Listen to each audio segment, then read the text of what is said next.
2 months ago, we had a fire that was about 2 kilometres away, and the wind changed direction for 2 days, and they backburned, so we escaped that. 2 days before I was coming here, the only road into our little village on northern New South Wales was threatening to be blocked, so we left early. Went to my son's place in Tweed Heads, had to escape from there because his road was going to be blocked off by floods. I heard last night that from a friend of mine that 30,000 cars were damaged in Canberra a couple of days ago with hailstones the size of cricket balls. And why wouldn't you want to live in New Zealand is what I got to say. I mean, good grief, what a country. So thanks for inviting me to come here. I have to also confess to being an ex-academic. Left academia in 2008, a little disillusioned, and then became a consultant and have been doing all sorts of things since then. But mostly I live in a little, like I said, a little village, a fishing village on the north coast of New South Wales, and where I spend a lot of my time. The other time I spend travelling around in a caravan and sometimes doing gigs like this, a few workshops, and I've just started seeing clients again in a clinical capacity, so that's been interesting. But my real love is learning. And in particular, my main interest is in adaptation, and my clinical work and my professorial work and my work as a workshop convener has been around adaptation and change, of which learning obviously is a huge part. So I'm going to talk about that today, and my other love, which is self-determined learning, which is an offshoot of learner agency. So we're going to have a chat for the next 40 odd minutes. I don't actually have a watch because I understand it's old technology that you're supposed to use these things, but you can't kind of look at it and be polite. So Mark, can you give me a, I can't afford one of those. If you could give me a 10-minute call, that would be really good. But you're going to be doing a few things, hopefully, doing the session. But I want to talk about learner agency and hoitagogy, and if you can get your gills around hoitagogy, you're doing well, or hutagogy, or it depends where you go, or self-determined learning. So we're going to have a chat about that today.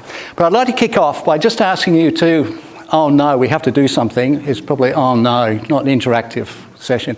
What I'd like to do is find somebody near to you. Some of you, maybe you guys could, if you just turn around or talk to somebody who's close to you, and I want you to do just one thing for me, and it's something that I do in any learning experience that I'm running, whether it's a workshop, a conference presentation, or even if I'm doing some online learning, teaching, which I did last year, just to immerse myself back into higher education, and I'll talk a little bit more about that later. What I want you to talk to the person next to you about is, why are you here? Why for the next 40 minutes? Are you here? Why did you come into this room for this 40 minutes? I just want to have a brief conversation. Why did you come here? You know, as teachers, you have terrific power. Didn't say a word, just put the hand up, everybody goes quiet. And I think sometimes as teachers, we forget that we have huge power over our students. And and some people tell me how helpless they feel sometimes because students won't do what they tell them to do. I think it's probably the way in which we do it. But anyway, that was easy, wasn't it? I run a lot of youth workshops.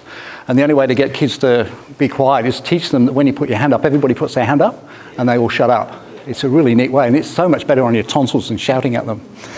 I'm just guessing that, and I'm not going to ask because we don't really have enough time, but I would ask if I was running a workshop over a day or 2 days. I'm guessing that there would be a huge difference in why you're here. Would you guess that would be right? And with the person you're talking about, did they have a different kind of reason for being here? How many people actually didn't have any bloody reason at all? Come on, be truthful. Surely there were people here who you just turned up. You just came, you don't know what to expect. One of the classic responses I usually get is, oh, I came to learn something. Oh, great.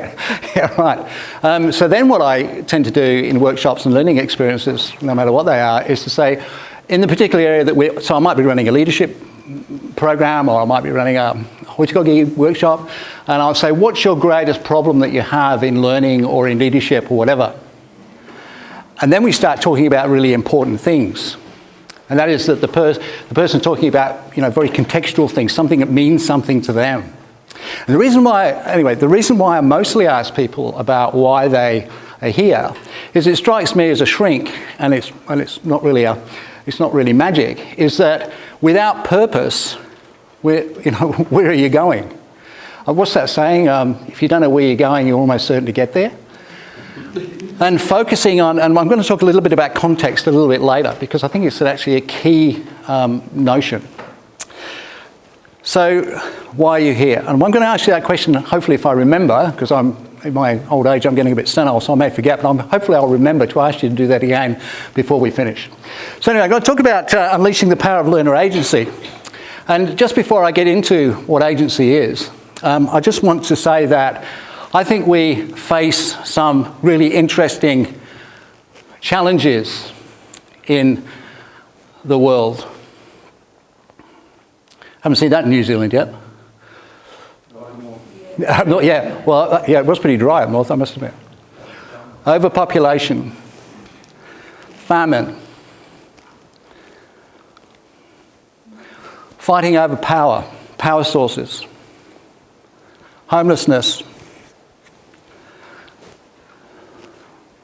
We run economies, not societies. Wars all around the world. And most of all, the guy over there in the middle, that side, is our current Prime Minister, who was recently in Hawaii where we were burning. But anyway, and I think the most important thing is, I don't know about you, but the failure of leadership almost globally is an amazing kind of thing. And I was talking to a friend of mine the other day, who I've always thought to be quite an optimist. But I don't know if you've seen it, but there's a cartoon that somebody's made up that's been circulating of Piglet and Pooh. You'd be familiar with Piglet and Pooh over here? And it's a picture of Piglet and Pooh walking down a road towards what I think is a sunset. Could be a sunrise, but anyway, walking towards the sun, and there's a back view of them. I'm not going to use the exact word that Piglet and Pooh use, but you can guess. And Piglet says, "Pooh, are we stuffed?" And Pooh says, "Yes, Piglet, I think we are." I'm a bit more of an optimist of that, but I think the failure of leadership that we have is an interesting issue. So I'm wondering about education, and I'm sure this doesn't apply to New Zealand, but my experiences in the US and even in some places in Europe, certainly Britain and definitely Australia, is that, this is another thing, the issue of truth. Has anybody read 1984 by George Orwell? You remember reading that? Anybody read it recently? Go read. Yeah, you have. Yeah, it's eerily close to what's happening, isn't it? So many things pop out in relation to particularly the way the children are, the police of their parents. Yeah. The big screens and it's all there, isn't it? The fact that your TV can listen to what's going on and all that kind of stuff. You know more about that than me. So this came from George Orwell, and it's the truth. And in education, I think this is a critical issue. We may come back to this. But the need for us to fact check. I get all sorts of stuff sent to me, and it takes me 30 seconds to fact check something and show that it's false. But my colleagues, friends, and whatever are still circulating stuff and without fact checking. So it's something else. So what I want to know is, and a problem for me is that the commodification of education has created what I think a system that is trending towards turning out sausages. And I use this term because a friend of mine made a career-limiting statement to their CEO a few years back that that's all they were doing was churning out sausages. And she lasted another couple of months. So are we churning out sausages? And it's a question rather than a statement, I guess. Although all questions are statements, really, aren't they? Or are we turning out, whether you like it or not, are we turning out, if you like, greeters? You know, people who are going to challenge and question and leadership and going to ask the difficult questions and not be put off by bullies. So which one are we churning out? So that's kind of why I'm fascinated by learner agency and its offshoot, hoitagogi, or self-determining learning, if you can't get your gills around that. I'm really interested because I think that learner agency, or looking at how learner agency affects how we teach and what we do, and hoitagogi in particular, might provide some pathways for creating learning experiences that will develop people who are not sausages. But we've got a lot of barriers. I actually, in my talking about hoitagogi quite a lot around the world, most practitioners get it. Policymakers and politicians don't. And that's the real problem. because they control the funding and all that goes with it. But I think most practitioners get it, and most of you will get it. And incidentally, how many people here, other than Tom and Vikel, have actually heard of hoitagogy, or self-determined learning? Lovely. That's the most I've ever had. That's amazing. Usually, what are you talking about? So I'm sorry if I'm speaking to the converted today. So learner agency comes from the idea of just human agency. Now let me ask you another question, but you don't have to discuss it.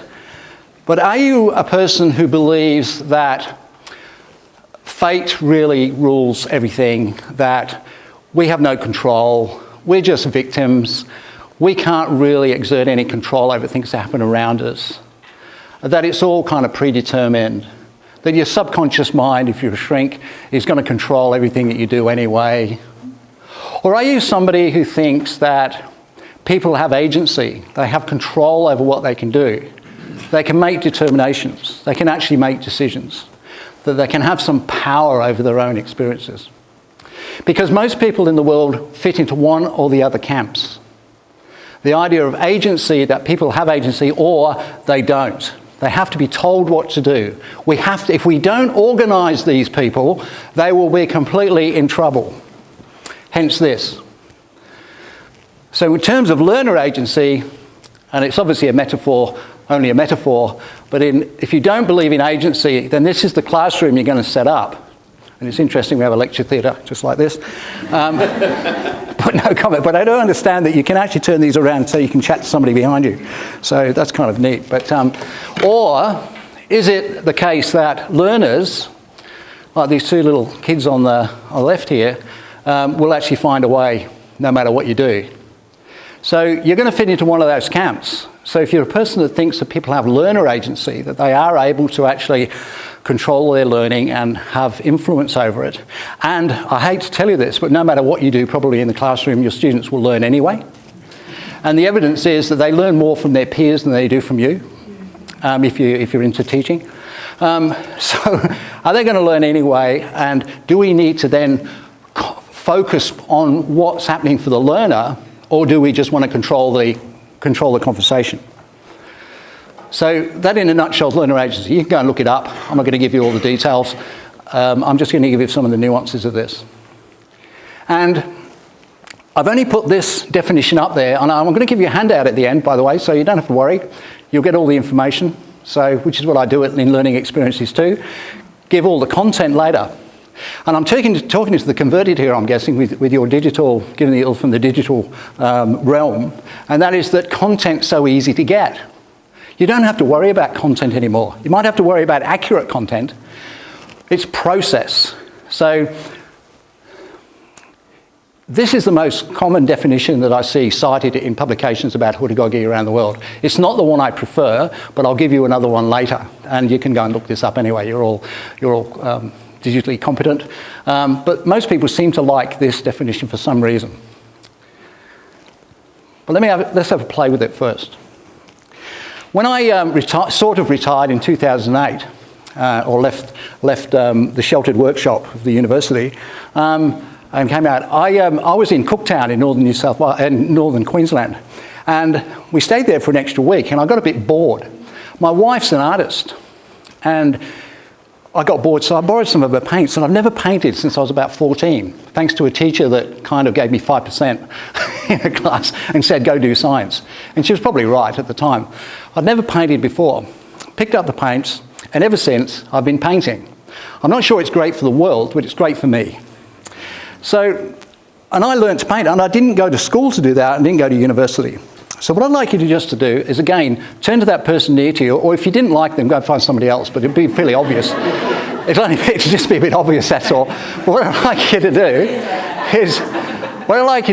is have a chat to that person, and what I'd like you to talk about is a hobby or something that you really love doing that you learnt to do without going to school. Yeah, without going to school. So something that you like me learning how to paint, or not to paint, as my wife often tells me, but learning how to paint. So just have that conversation. What I'd like to know is, how did you go about learning it? What did you do to learn your new hobby or your new skill or whatever it was? Just have that conversation for a couple of minutes. Okay, what are some of the things you did? Just call them out. A lot of musical instruments. Sorry? A lot of music. A lot of... All three of us picked up musical instruments and taught ourselves. Right, what did you... Okay, what did you do to teach yourself? How did you do it? Name one thing you did. I listened to songs on the radio. This was when it was radio that I listened to. So you listen to songs on the radio. Great. What else? What are some other things that we did? Watched other people. Watched other people. Vicarious learning. Trial and error. Trial and error. We failed, eh? How many people here have not failed when you've been trying to teach yourself something? Have not failed? Oh, how many have failed? Yes. Just repetition, just doing the actual activity. Repetition over and over and over again. Conversation and reflecting on what was happening with someone else learning. Conversations and reflections. So you like to do reflections with other people, which you could, I suppose, do reflections by yourself, but you reflect it and use other people. So you engage in a group, maybe. Mind your phone. Do it out of your head. Oh, don't stand on it. They're expensive, eh? Especially Celebrate it when it works well. celebrate. Thank you. Celebrated when it worked well. Yeah, don't you? You go, wow, that was so good. When it didn't work well. Yeah. Okay, great. The first time I sold a painting, actually the only one I've ever sold, I got to admit, I was just like, wow, you know, it won second prize. Didn't win first. But yeah, you go, yeah, wow, what a celebration. What else? What else did you do? Yeah. YouTube videos. YouTube. I've learned. I've got 5 thumbs on each hand. My dad was a builder, and when I used to have to go work with him in the holidays when I was raised in England, and he said at one stage, I think it was about 15, he said, "I think you better find yourself another career." But since retiring and having a bit more time, YouTube has taught me so many things, and certainly learning how to paint on YouTube. I've got that many videos. I've got videos from Paul Taggart, who's a famous artist in the UK, and Will Camp, YouTube videos. Aren't they just amazing? Yeah. You can blow yourself up in all sorts of different ways by watching. I was learning how to weld the other day, and a mate of mine said, "I don't think you should." Anyway, what else did you do? What are some other things? YouTube, reflection, trial and error. Sorry? Break it down into its parts. Yeah, break things. So when a complex thing, so you break things, so with painting, you break things down into composition, into colour. And some, did anybody here sometimes seek out an expert and talk to them? Yeah, a mentor, yeah. I've got somebody in our village who's a very good artist who I go and see. And it was interesting, I started having lessons from her. And she would have this very carefully prepared lesson plan. It was classic. So I turned up and we did composition, whatever. And after about 3 sessions, being a hoitagogist, I got fed up with this. So I then started bringing my own paintings along and saying, "Can you tell me how I could have done this better?" And we had a much better conversation. Yeah. So, but finding a mentor or somebody. Anything else that I've missed? I learned to cook from my mum was hopeless, so I learned to cook from a friend who gave me recipes. And, very simple, basic ones. Yeah. How to make a bolognese sauce and all of that. Yeah. And I've learned all of my cooking. I'm not brilliant, but all of my cooking from that kind of just advice from people whose meals I cooked and said, Yeah. "Show me how to do that. How can I do that?" Fantastic. Yeah. So there's lots of, go on. Yeah. Perseverance and dealing with the emotional stuff of trying out new things. Yeah. My cooking. Huge part of it. Yeah. And it's horrible. And just like letting yourself be uncomfortable in this new space. Yeah. And letting someone else go, actually, this is hard and I'm really struggling and Yeah. I'm going to keep trying and having them support you through that. I'd just like to interrogate that a bit because, again, the musical instruments would have been an interesting thing learning out because I'm the same. I try to learn guitar and ukulele by myself, and it's kind of an interesting thing. But yeah, you've got to persevere because it doesn't sound right and blah blah blah.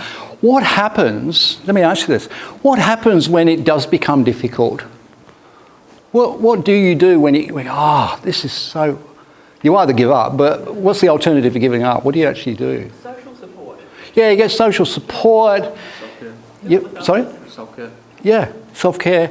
And you also keep looking for the answers. You keep trying, whatever. Now anyway, so everything that we've just talked about there, who's had children?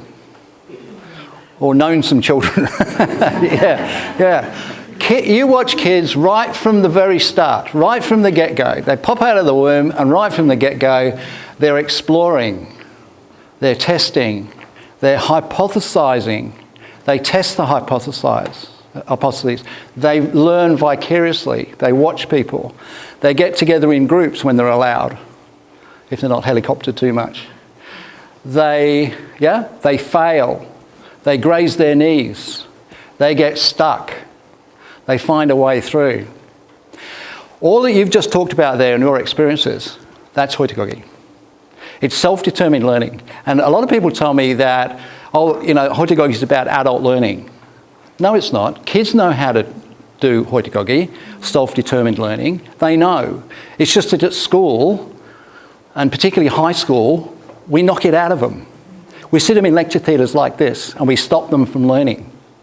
And when they go to, as Fred Emery, I don't know if Fred Emery is quite a famous psychologist in Australia, better known outside than actually in Australia. He said, in 1974, he said, school teaches you Braille, university teaches you speed reading in Braille, and postgraduate education is something else in Braille. So it's interesting how we then stop learning, and then we do kind of learn it again when we come out.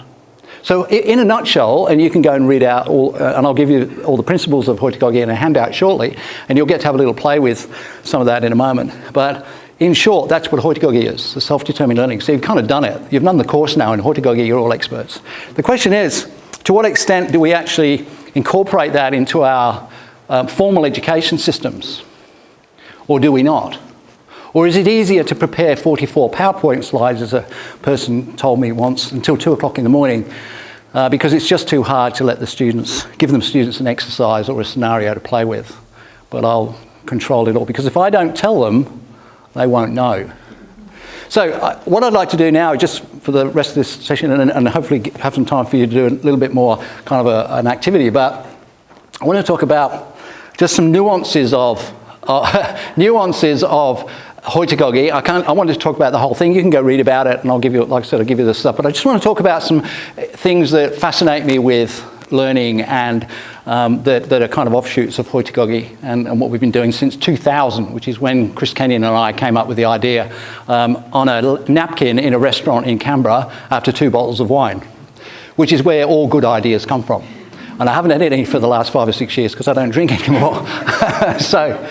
The first thing I'd say about hoitagogy is that it's based on a lot of neuroscientific evidence. And I think for the first time in history, we actually have some firm scientific evidence about how people learn. Now, I did a little bit of a survey not long ago of education programs that teach teachers in Australia, and hardly any of them teach neuroscience, which fascinates me, given that this tells us how people learn. And in the last 10 years, there have been absolutely massive movements in advances in how we can look at the brain. And in the area of learning, there's so much out there. And if you read the hoitagogy papers we've written, you can see some of it there. And I've summarised most of it for you if you want. 10 minutes? Great, thanks. Just very quickly, who's seen this? Yeah? Who sees the old lady? See the old lady? Who sees the young lady? Who can see them both? Who can't? So some of you can't see them both? Can you see the old lady? The old lady is here with her mouth there and the chin there, and looking this way, and the young lady's nose there with the hair and the chin going down like that. Can you see the young lady, the old lady? This was used as an advertising gimmick in Russia in the late 80s, in 1880s. It was one of the first advertising gimmicks ever used on the back of a box of matches. And it's supposed to say that when you, and I did not say this, right? This is what the Russians said. If you marry a young woman, you marry her mother. I did not say that, but that's what it's supposed to mean. Now, a colleague and I were giving a presentation on communication in Sydney once, and there was a guy there from Texas. I'll keep this very quick. But he came down and he said, I really like the way you talk. I'd like to come over to Houston and talk to my guys. He was in Exxon, in the oil industry. Talk to my guys about communication skills, and we used this. So we went over to America, and it was in the days where you had, you know those slides, you know, with a, what do you call them? Overhead projector. He was sitting at the back of the room. And we showed him this, and we asked people what they saw, old lady, young lady. He yells out, and would you believe his name was Billy Ray, Billy Ray yells out, "I see a koala." Well, Simon, who was giving the talk at the time, said, no, you don't get any Guernsey, Billy Ray. And he got really upset. Arms folded, looked really annoyed. At the break, we went over to him and said, "What's the matter?" He said, "You guys are a crock of shit." Texans say it that way. You're a crock of shit. He said, "I see a koala. You talk about communication. I'm telling you I see a koala." And what we worked out was that where he was sitting, he was in the way of the projector. And so what he could see was that. Now, if you just use your imagination a little bit, there's a koala there. The fig leaf at the top, the eyes on the right, and the black thing is its nose. You get it? Yeah. I'll show you something else in a moment. And he saw that. And what we found out was, on his last day in Sydney, when he saw us, he went to Taronga Park Zoo. And it was a day when there was not many people there, and there weren't many old people there, and there weren't schools and whatever. And they heard about this Texan wandering around giving out money as tips. So the koala enclosure was ready. So the last memory he has of Australia is him and his daughters and his wife holding koalas. Never do that, by the way, in the wild. Holding koalas. And it was his happy memory. So here we are in Houston, Australian accents. Context is everything. Your students are sitting there doing what Billy Ray's doing. And I think it's one of the most important things, and there's a lot of work being done by Fred Garnett and Nigel Ecclesfield over in the UK on context, contextual learning. Your students are going, that's why I asked you, what do you want to get out of this? If you don't know what's happening in the student's brain, then what are you doing? So it's kind of having the ability to do that reflective kind of activity, find out what the hell it is that's going on, because context is everything. And they'll contextualise, and we know that about psychology in general. I'll just go back. Where's the Kiwi? There's actually 2 Kiwis in there, and this came up in Invercargill. Somebody said, "Oh, there's a Kiwi in there," and I didn't do what Simon did. He got them. I never discovered this until Invercargill. There's one there, there's a Kiwi there, and there's a Kiwi here. Now, that's never happened anywhere else in the world except in New Zealand. And Invercargill for that. But if I'd again, yeah, it's reassuring. Anyway, so context is one issue, that it's the neurons that you bring. I'm a great fan of competence. I've had a few surgeries, and I don't know about you, but I want a competent surgeon. You know, when they're waving that knife over, different parts of your body, maybe sensitive parts, and with that knife. So I'm not against competence, and I often get criticised because I talk about capability. But I am interested in this quadrant. Because competence is about known problems. It's about known contexts. It's about the past. It's very useful, but it's not about the future. It's not about unknown contexts. Leadership kind of stuff. So Hoitogogi talks a lot about the way in which we can move from competence as a starting point, but not the end point. I had a recent experience in a university in Australia where competence was the end point. And I was really disappointed, and I let them know, and they'll never invite me back. And that's fine, because they were stuck in this spot here. So how do we create our learning so that it's about unknown contexts? So that's about capability. The other thing we get criticised about in Hoitogogi is the issue of, not everybody's going to be versed. What you don't know, you don't know. Now, it doesn't mean you give up your role as a teacher or as a guide. And I like the idea as a learning guide a lot better. You don't give up that role, but it's more of a partnership with the learner. You don't give up the objectives and the outcomes and all that kind of stuff. The Beatles, anybody remember the Beatles? When they first started out, they were using pedagogy. They were into copying the rock and roll stars.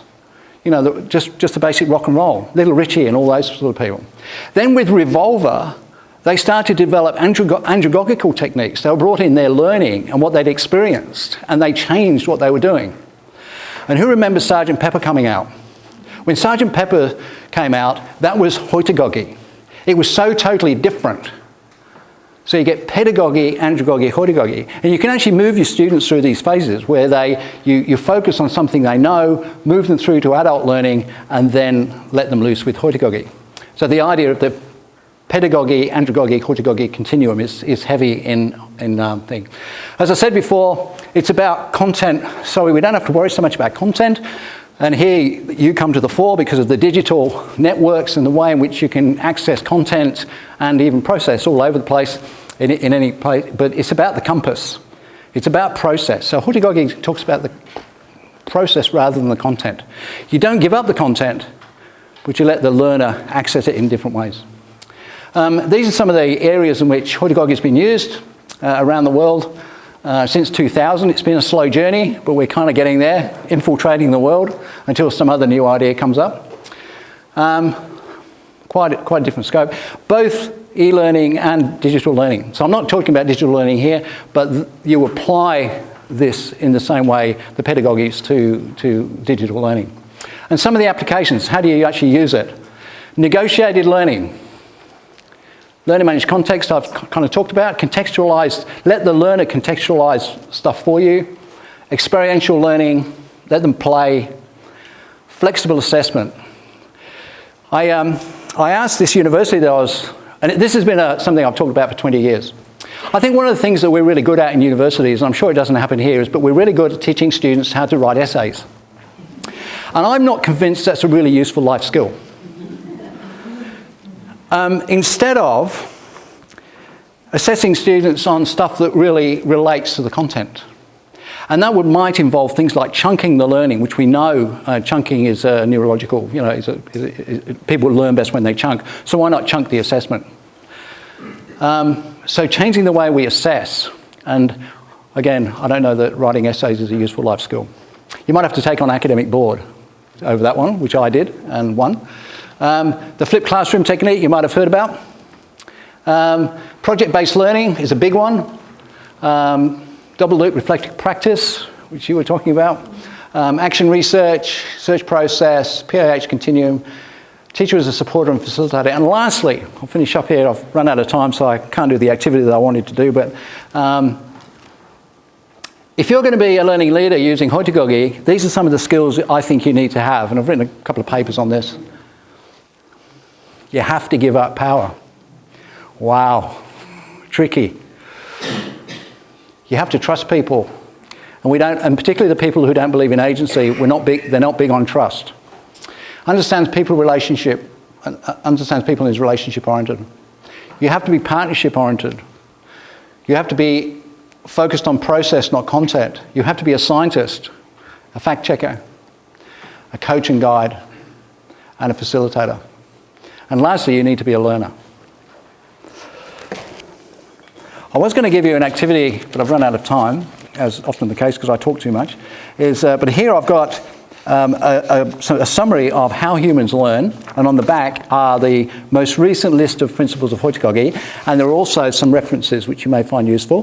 One of the papers by myself and Lisa Blaschke, who lives in Germany, is on digital learning frameworks and Hoitogogi.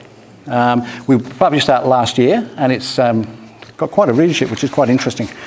So there's some stuff there for you to take away. And the challenge for you would be, and the activity was going to be, but you won't do it now, but would be, how do you now go away to your own environment, to your context?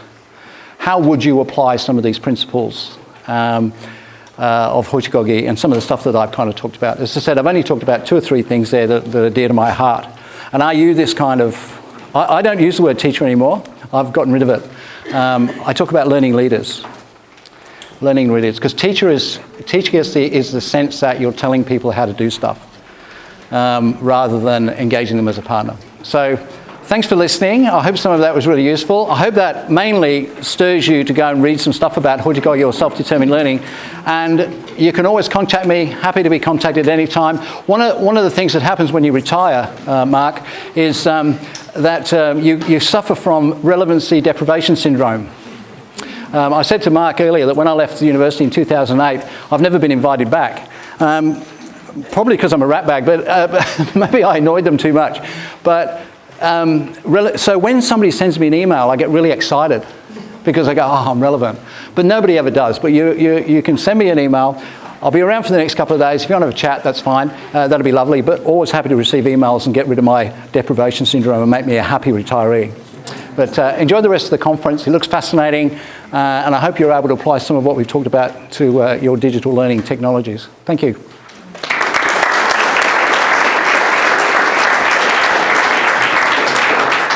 Thank you, Stuart. A small gift from Thank you. AUT as a thanks for your time and effort and your presentation. Thank you. Is that a raincoat, I hope? Sorry? A raincoat. A raincoat. Well, yeah, no, you won't need it at the moment. Thank you. Probably time for just one or two quick questions, if there is. Hi.